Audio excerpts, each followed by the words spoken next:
I used to think I was the hero of my own story. The supportive wife, the understanding stepmother, the woman who could see the good in a complicated man when everyone else had given up. Now I realize I was just another character in someone else's narrative, a convenient ally in the elaborate fiction my husband had constructed about his life. The revelation didn't come like lightning. It seeped in slowly, like water finding cracks in a foundation, until one day the entire structure collapsed. I was standing in our kitchen when I found the texts. Such a cliché, isn't it? The wife finding evidence of infidelity on her husband's phone. But what broke me wasn't just the affair. It was seeing how easily Marcus had lied to me about everything else in our lives, including his daughter. 17 years together, 12 of those married. I'd given him everything: my youth, my trust, 2 beautiful sons, and endless second chances. I'd believed his stories about his unstable ex-wife Rosa, about his difficult daughter Lucia. I'd comforted him when he complained about how unfair life had been to him. I'd defended him to others. I'd become the perfect accomplice. When I first met Marcus, I was 20, idealistic and desperate to be loved. He was 32, recently divorced with a 5-year-old daughter. His confidence drew me in, the way he seemed so certain about everything, how he had explanations for all life's complexities. Black and white thinking, my therapist would later call it. Back then, I called it strength. Our courtship was a whirlwind. Within months, I was introduced to Lucia, his solemn-eyed daughter with curls that cascaded down her back. She barely spoke around me, watching with cautious eyes. Marcus explained that she was difficult and manipulative, traits he said she'd inherited from her mother. I believed him. Why wouldn't I? When Lucia withdrew further after we announced our engagement, Marcus said she was trying to sabotage our happiness. I nodded sympathetically. She'll warm up eventually, I assured him, though somewhere deep inside, an uncomfortable feeling stirred when I saw how quickly his expression could shift from affection to coldness when talking to her. After we married, Lucia spent every other weekend with us. I tried to connect with her, but there was always Marcus between us, commenting on her behavior, interpreting her words before I could form my own impressions. She's lying, he'd say when she denied breaking something. She's manipulating you, he'd warn when she asked me for help with homework instead of him. I began to see her through his eyes, as a problem to be managed rather than a child to be loved. The signs were there from the beginning. I just didn't want to see them. I gave birth to our first son, Ethan, 2 years into our marriage. Marcus was thrilled to have his own child, a phrase that made me flinch even then. Lucia was 7 by then, and I expected her to be jealous of her new half-brother. Instead, she seemed fascinated by him, always wanting to help. But Marcus intervened constantly, accusing her of being too rough, too careless. She might hurt him, he'd whisper, pulling Ethan away from her reaching hands. I watched Lucia's face crumple, and still, I did nothing. When our second son, Noah, was born 3 years later, the pattern continued. By now, Lucia was 10, old enough to understand the difference in how her father treated her compared to her half-brothers. I caught glimpses of the pain in her eyes when Marcus praised the boys for things he criticized in her. Yet somehow I'd been so thoroughly convinced of Marcus's narrative that I interpreted her hurt as jealousy, her withdrawal as defiance. The summer Lucia turned 12 was when everything changed. We were at Marcus's parents' vacation home, a lakeside cabin where we spent 2 weeks each year. The boys were young, 4 and 7, full of energy and constantly demanding attention. Lucia was quiet as usual, spending most of her time reading on the dock or swimming alone. That afternoon, I was inside preparing lunch when I heard the screaming. I ran outside to find Marcus pulling Ethan from the water, my son coughing and crying. Lucia stood frozen nearby, her face pale with shock. What happened? I gasped, taking Ethan into my arms. Marcus's face was contorted with rage as he turned to Lucia. She wasn't watching him. She let him go into the deep water. I was right there, Lucia protested, her voice barely audible. He slipped off the dock, and I was swimming toward him when Dad got there. Liar, Marcus shouted. You were reading your book. You didn't even look up until I yelled. I held Ethan close, my heart racing. He seemed fine, just frightened. Later, he would tell me that he had been trying to catch a frog when he fell in, that Lucia had immediately jumped in after him. But in that moment, with Marcus's certainty filling the air, I believed him without question. How could you be so irresponsible? I said to Lucia, my voice shaking. He could have drowned. The look she gave me then, part disbelief, part resignation, should have told me everything. She didn't try to defend herself again. She just turned and walked back to the cabin, her shoulders slumped in defeat. That night, I overheard an argument between Marcus and Lucia. I stood outside her bedroom door, listening as her father berated her, calling her selfish, uncaring, a danger to her brothers. When she finally spoke, her voice was steady despite her tears. "I would never hurt Ethan or Noah," she said. "I love them." "If you loved them, you would have been watching," Marcus snapped. "I was watching." "You're twisting everything like you always do," Lucia replied. "Just like you twist the truth about Mom." The silence that followed was electric. "What did you say?" Marcus's voice had dropped dangerously low. "Mom isn't crazy like you tell everyone. She's just tired of your lies. I should have gone in then. I should have intervened." Instead, I backed away from the door as Marcus's voice rose again, spewing venom at his daughter, telling her she was ungrateful, manipulative, just like her mother. The next morning, Lucia was gone. Marcus had called Rosa in the night and arranged for her to come get their daughter. He told me Lucia had demanded to go home because she hated our family. I accepted this explanation without question, even as something inside me whispered that it didn't make sense. 2 months later, Marcus announced that Lucia would be living with her mother full-time. "It's what she wants," he said with a practiced sigh. "Rosa has poisoned her against us. It's better this way." And just like that, Lucia disappeared from our lives. Marcus rarely mentioned her again, except to shake his head sadly about how his ex-wife had alienated his daughter from him. I offered the appropriate sympathetic responses while secretly feeling relieved. Wow! Our family felt simpler without the tension of Lucia's presence, without Marcus's constant criticism of her. What kind of person was I to feel relief at a child's absence? For 4 years, life continued. The boys grew. Marcus's business thrived. I managed our beautiful home and volunteered at school and threw perfect dinner parties. From the outside, we looked like the ideal family. But there were cracks forming that I tried desperately not to see. The way Marcus isolated me from friends he deemed negative influences. How he questioned my every decision about the children. The constant criticism disguised as just trying to help you improve. The flashes of rage when he didn't get his way, followed by periods of contrite affection that left me dizzy and confused. I became smaller, quieter, more careful. I stopped having opinions that differed from his. I learned to anticipate his needs before he voiced them. When mutual friends tried to point out concerning behaviors, I defended him fiercely. After all, they didn't know him like I did. They didn't understand the pressure he was under. The turning point came on an ordinary Tuesday in September. Marcus had left his phone on the kitchen counter while he showered. A text notification appeared from someone named Mike from accounting. We didn't know any Mike from accounting. My hand hovered over the phone, my heart racing. I had never invaded his privacy before. He had made it clear early in our relationship that trust meant not checking each other's phones. But something compelled me to pick it up. Maybe it was the persistent headaches I'd been having for months. Maybe it was the growing emptiness in my chest. Or maybe it was the memory of Lucia's eyes when she walked away that day at the lake. Eyes that had looked so much like my own son's eyes now did when their father criticized them. The text wasn't from Mike. It was from Melissa, a woman at his office. The message itself was innocuous, something about meeting for coffee, but when I opened the conversation, months of exchanges spilled out before me. Flirtations, plans I'd get, intimate details, and worse, complaints about me. How controlling I was. How I used the children to manipulate him. How I was becoming unstable like his ex-wife. I sat down hard on a kitchen stool, my legs suddenly unable to support me. With shaking hands, I scrolled through more messages, more conversations with other women. Some affairs had lasted weeks, others years. And in each conversation, Marcus portrayed himself as the victim of difficult women. The same narrative he had used about Rosa, about Lucia, now about me. When Marcus emerged from the shower to find me sitting there with his phone, his face went through a series of expressions so quickly I could barely track them. Shock, anger, and then, most terrifying of all, a smooth, practiced concern. "Honey, what are you doing?" he asked, reaching for the phone. "You know how I feel about privacy.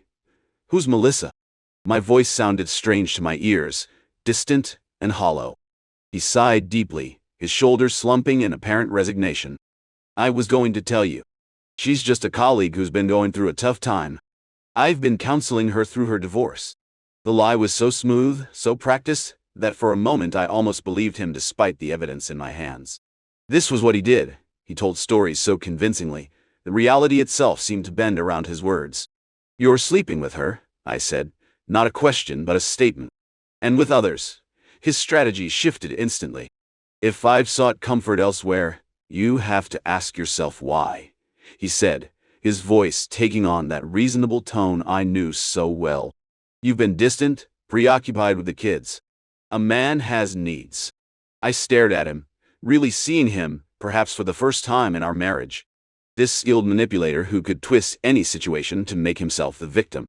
Who could make others, even his own child, into villains to justify his behavior. "Get out," I whispered. "Don't be dramatic," he scoffed. "We need to discuss this rationally. You're becoming hysterical just like Rosa used to." Rosa, the supposedly crazy ex-wife who had alienated his daughter, who he had described as unstable, manipulative, impossible to please. I thought of the few times I had encountered her at school events for Lucia, before the custody change. How she had seemed perfectly normal, if reserved. How she had watched Marcus with wary, knowing eyes. I said, "Get out." My voice rose, surprising both of us. "Take your things and go to a hotel. I need time to think." The facade cracked then, just for a moment. Rage flashed across his face. Pure, unfiltered rage that made me step back instinctively. Then it was gone, replaced by cold calculation. "Fine," he said, his voice eerily calm.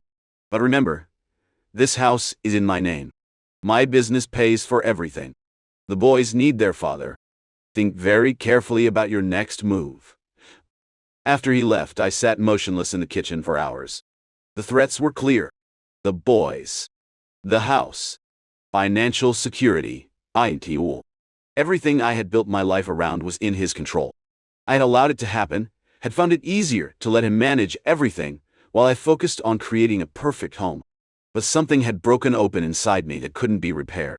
For the first time in years, I called my sister Claire, whom Marcus had deemed toxic and unsupportive of our marriage.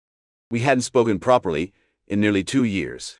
"I need help," I said when she answered, my voice cracking. She came immediately. Sat across from me at the kitchen table where I showed her the phone messages, poured out the story of our marriage, confessed my complicity in Marcus's treatment of Lucia. She didn't judge. She just listened, then helped me make a plan. The weeks that followed were a blur of lawyers' offices, hushed phone calls, and hiding my red-rimmed eyes from the children. Marcus alternated between rage, charm offensives, and cold manipulation. He threatened to take the boys. He promised to change. He told our friends I was having a mental breakdown. Some believed him. It was during this chaos that I received a call from an unexpected source. Marcus's sister, Diane. We had never been close. She had always seemed uncomfortable around her brother, keeping her distance in a way I now understood. "There's something you should know," she said without preamble. "About Lucia." She told me the truth of what had happened that summer when Lucia was 12. How after the incident at the lake, Lucia had stood up to her father, demanding he stop speaking badly about her mother. How Marcus had unleashed such verbal abuse that Diane, who had been visiting at the time, had been shocked into silence. How Marcus had called Rosa that night not because Lucia asked to go home, but because he was washing his hands of an ungrateful child. He gave up custody, Diane said, her voice tight with old anger. Rosa didn't alienate Lucia. Marcus threw her away because she saw through him, and dared to say so. The revelation hit me like a physical blow. I had accepted his version without question.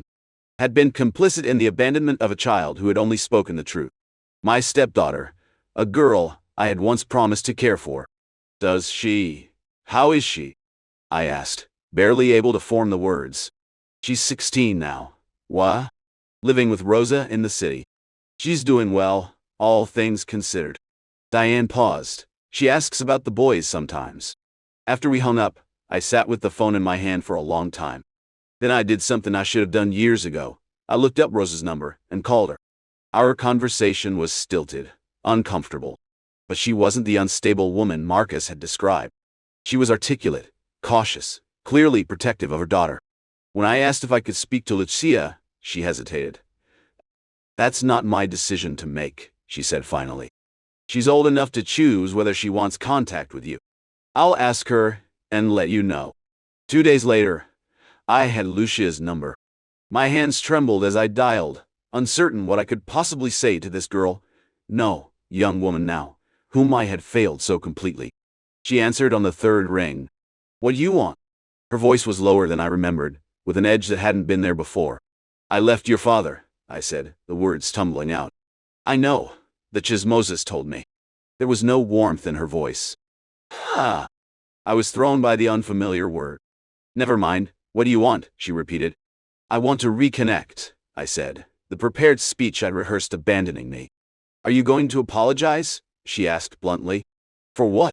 The question came out before I could think better of it. What followed was a litany of my failures. How I had believed Marcus over her. How I had watched her being emotionally abused and done nothing. How I had allowed her to be pushed out of her father's life, away from her half-brothers. How I had been complicit in painting her as a problem child, a bad influence. "I was being manipulated by your father at the time," I said, when she finished, my voice small. "I've changed." There was a pause, and when she spoke again, her voice was cold but controlled. "I feel no pity for you. You saw every red flag and stayed. You saw him blame me for drowning. You saw him call his ex-wife crazy for being upset with him cheating. You called me today and have taken zero responsibility. I feel pity for your sons who have done nothing to deserve this pain." The line went dead. She had hung up. I sat there, phone still pressed to my ear, her words echoing in my mind. You saw every red flag and stayed. She was right. I had seen the signs and chosen to ignore them. I had prioritized my relationship with Marcus over the well-being of a child in my care. I had been not just a victim but a participant in the harm done to Lucia. The divorce proceedings dragged on for months. Marcus fought me on every detail, using the boys as pawns, attempting to paint me as unstable and unfit. But I had evidence now, not just of his affairs but of his financial manipulations, his emotional abuse. Claire stood by me. So did a few friends who had seen through Marcus's charm over the years. Even Diane testified about his treatment of Lucia, though it cost her her relationship with her brother. Through it all, I focused on my sons, on showing them a different way to be, on teaching them that relationships should bring out the best in people, not diminish them, on helping them understand, in age-appropriate ways, that their father's behavior was not something to emulate. Some nights, after they were asleep, I would sit in the quiet of our rented apartment and think about Lucia, about the girl she had been, and the woman she was now. I wrote her letters that I never sent, full of apologies and explanations that I knew would sound hollow to her ears. You saw every red flag and stayed. Her accusation was a weight I carried with me daily. 6 months into the separation, I ran into Rosa at a shopping center. I almost didn't recognize her. In my mind, she had been calcified as the villain of Marcus's stories. In reality, she was a poised woman with kind eyes and a tentative smile. "How are you doing?" she asked after we exchanged awkward greetings.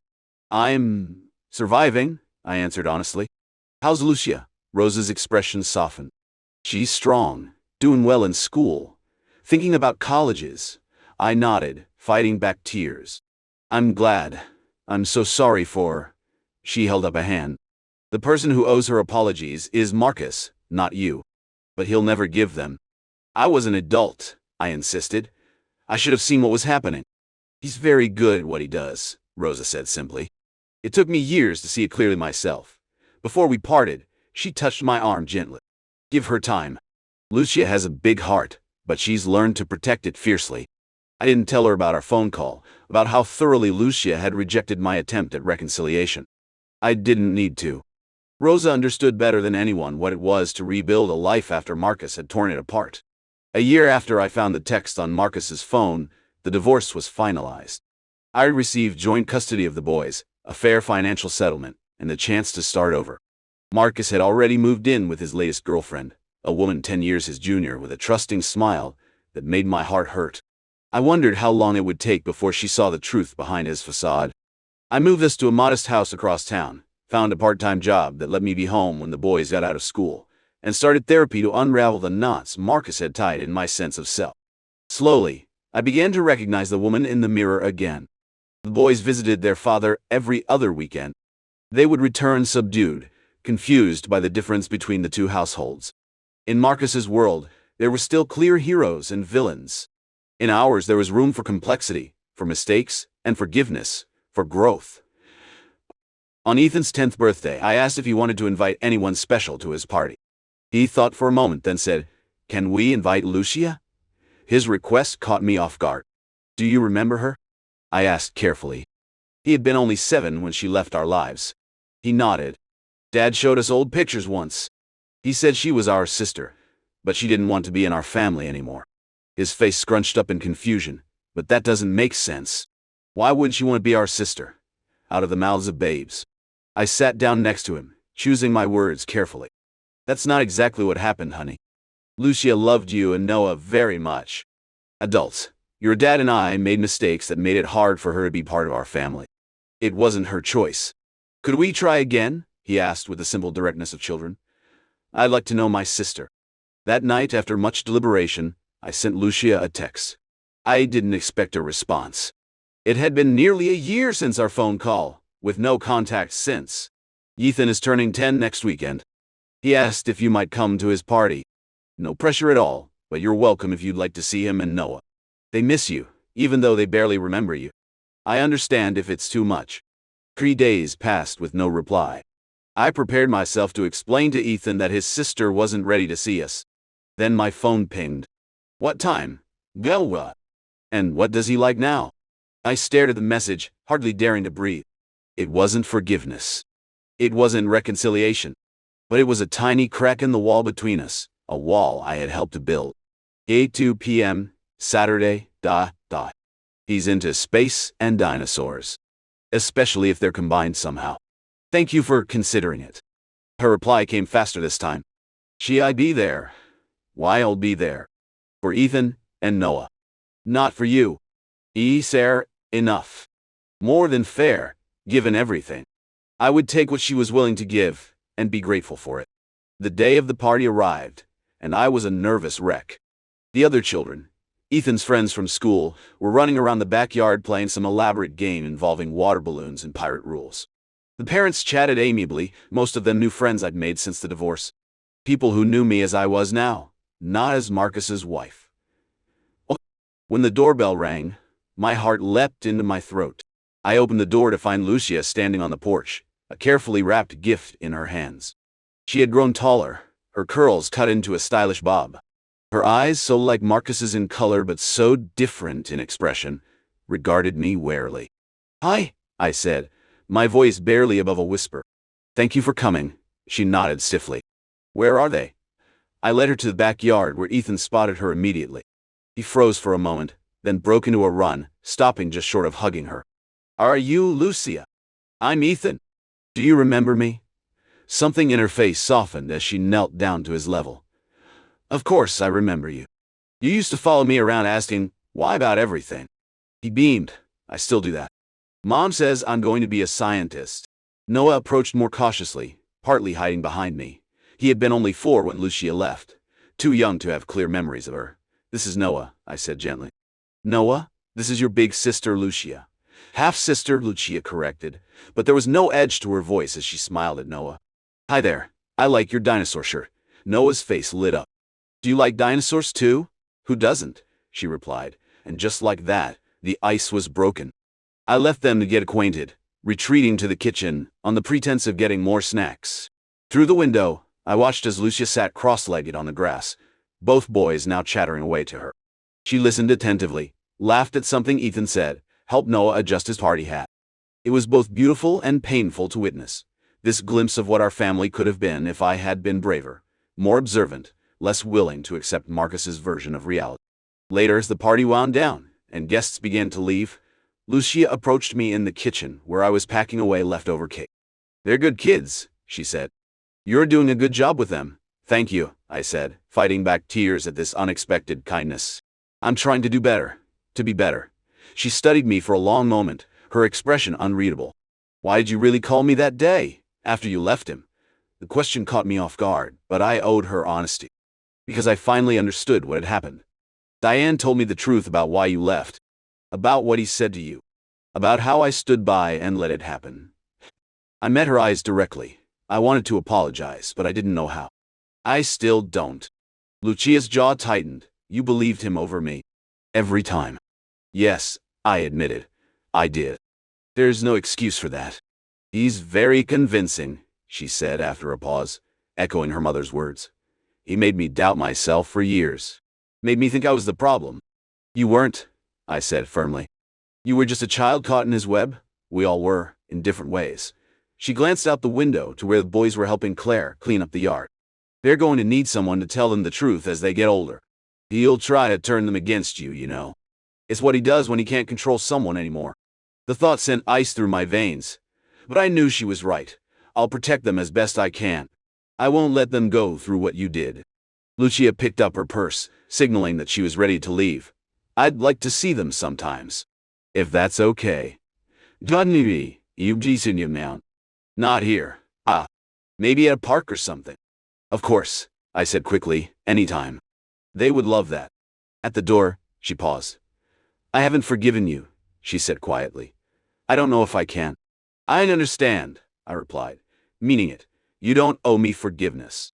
But thank you for giving the boys a chance to know their sister. A ghost of a smile touched her lips. Half-sister, she corrected again, but this time there was a hint of warmth in her voice. After she left, I sat on the porch steps, watching the setting sun cast long shadows across the yard. The day had been full of joy and sorrow, regret and hope. There was no erasing the past, no undoing the harm that had been done. But perhaps there was a way forward. Not to forgiveness necessarily, but to something like peace. 2 years have passed since that birthday party.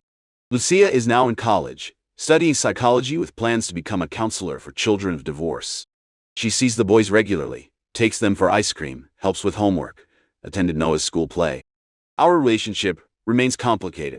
There are good days when conversation flows easily, and difficult days when the weight of the past presses down between us. I don't push for more than she's willing to give. Marcus continues his patterns. He has married his younger girlfriend, and already I see the signs. The isolation, the criticism disguised as concern, the subtle undermining. I offer what support I can, knowing she must find her own way out. The boys still visit him, though Ethan, now 12, has begun to question his father's version of events. I try to be honest without demonizing Marcus. They will form their own opinions in time. Why not? As for me, I am learning to trust myself again. To recognize manipulation when I encounter it. To speak up when something feels wrong. To build walls where they belong. Not between myself and the truth, but between myself and those who would harm me or those I love.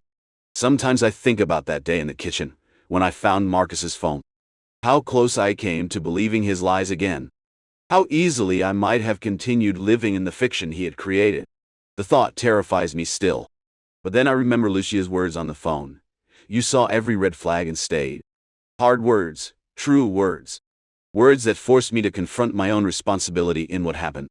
I can't change the past.